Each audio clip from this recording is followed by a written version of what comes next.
Hey folks, welcome to the backyard today. This bright sunny day. I'm loving this weather, folks. We're out here and we're going to do something completely out of the box, completely different, just very unusual today. What are we going to do? First off, we're going to make artichoke hearts. Yeah, not everybody's a fan of them.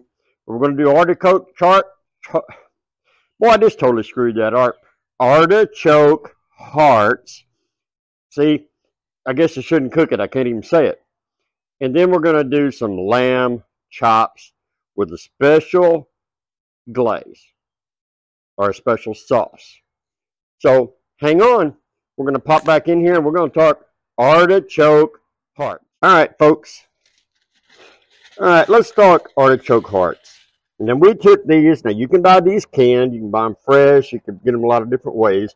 But when you get an artichoke, it's big. It looks kind of like a, I don't know, it reminds me of a pine cone.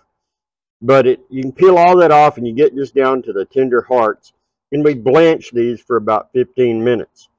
And we've got 1, 2, 3, 4, 5. We got 6 of them in there. Now, I'm going to do these, not typical of artichoke hearts, right? Because I'm not your typical cook. I'm always outside the box. So to this right here, we're going to add a teaspoon of dill and a teaspoon of celery seed. You like that pause? I did that pause for dramatics, I guess. All right. We've got a teaspoon of salt and a teaspoon of pepper. Kind of giving these a little toss in amongst there. It's just a little liquid that comes out of them after being done. The last thing we're going to add to that is a can of rotel tomatoes. How about that? Now, we're going to let that go in the pit. Wonder's cooking outside, folks. We're going to let that cook in the pit and let that steam. So we want to seal this up in this little foil pan.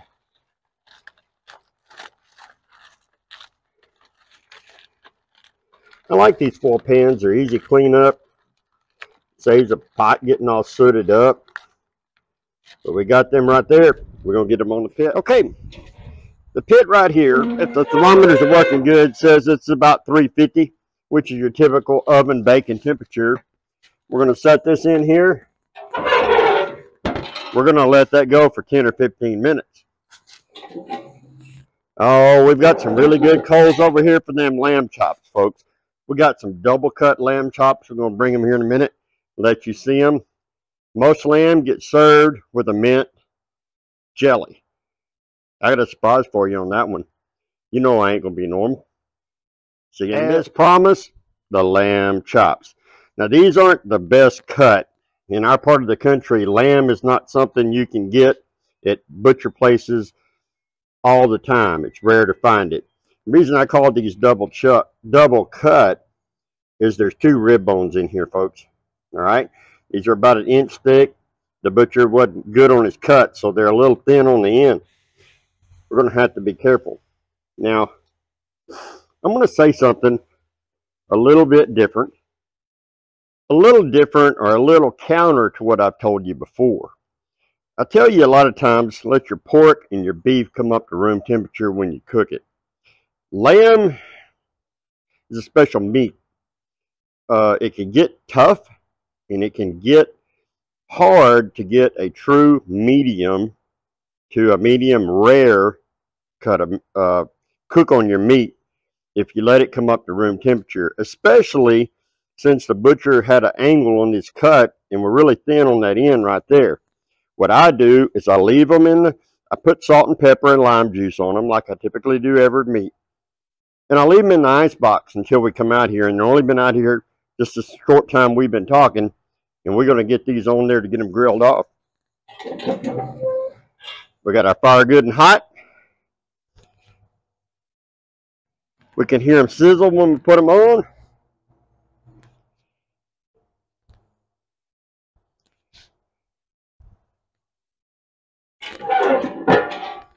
We're going to close those up and we're going to get a really hopefully we're going to get a really good cook on these. Hey folks, welcome back out here to the backyard. We got those lamb chops underneath the cover. They're resting.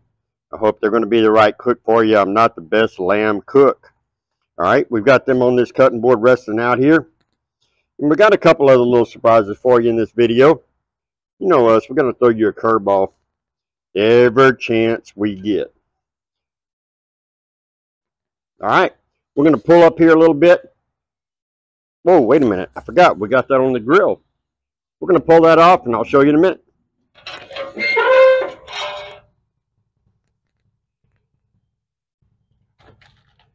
We got these artichoke hearts. They've been steaming for, 20 minutes, 25 minutes. I don't know, maybe 30. I don't have a, I didn't exactly time them. We're going to take a look in here and see what we got. Folks, you know, cooking the way I cook, your fingers have a tendency to get pretty tough. Oh, yeah. They probably could need about 5 more minutes, but they're going to work good for what we're going to do. So, we're going to plate. And we're going to plate a little fancy for you today. All right? Yes, I'm going to talk about that here in a little bit. The first thing let's do, get a couple of these artichoke hearts out here. And laid out. Let's go with 3. Sometimes when you're plating, an odd number makes the best. Let's get a little of these rotels for decorations. How does that? And then underneath here, we got our lamb chops.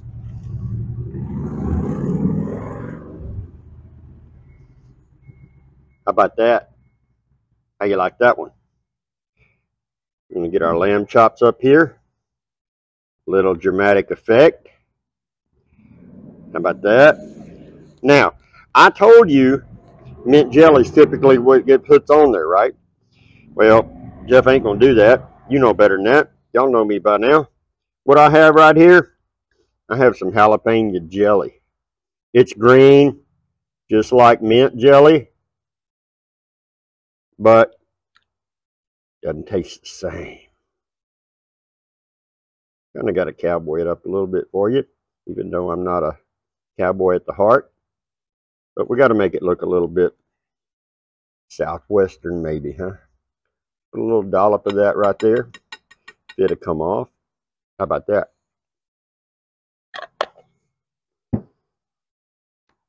Now, let's talk about the decorations. We got a couple of hearts. Here in the middle, they're out of cucumber. Here we have just a little bit of yogurt, Greek yogurt, and I like to mix a little mayonnaise with it every once in a while. This doesn't have mayonnaise on it. I'm going to put just a little dollop on each one of these. I'm kind of tearing that up right now. I'm not being very elegant. Now, they're not even, but you get the idea. Then we want to take a little dill. Sprinkle a little dill on here, just for effect. Kind of color the whole plate.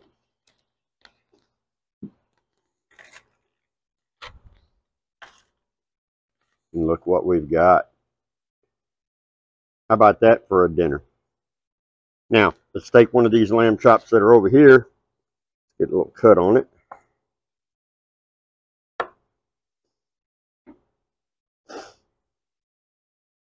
When 100% even on the cook, we're a little more cooked from this side than we are from the other.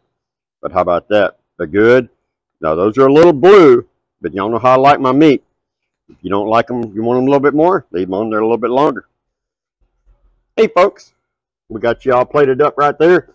We're going to show you something we told you we'd tell you. How do we make those little hearts? It's all over Facebook. You can go find them. It's all over YouTube. Take a cucumber, cut on a bias, and you want to make a cut through there. Fairly uniform in your cut. So you end up with a piece just like this. Now that you want to cut on a diagonal. so that when you put them together, you form a heart. I didn't cut it even, but you form a heart. It's a simple way to make a decoration to speak. You can put a little cherry tomato on there. You can do whatever you want just to have it done. One thing I'm going to add before we dive into this, you know me, I'm impatient. A little piece of this lamb. Really, really good. Meals like this aren't common on the chuck wagon. They're not common cooked outside. I love taking those and coming outside. Folks, go to SullivanCreekRanch.com. We'll have a link down below for you to click on. We have teamed up with them for a couple of unique dinner evenings. Dinner on the ranch. We're going to have the chuck wagon set up out there. We're going to limit the number to 15 to 20 people. We want it to be a very elegant and a very personal experience. Now, we're going to cook their akushi, I believe is the way you pronounce it. That's their breed of Wagyu beef. We'll have that, but you never know. Could have something as elegant as artichoke hearts for you. I'll throw you some good. I'll make it worth your time. I think you'll fully enjoy it. Look it up. Come see us. Enjoy your food.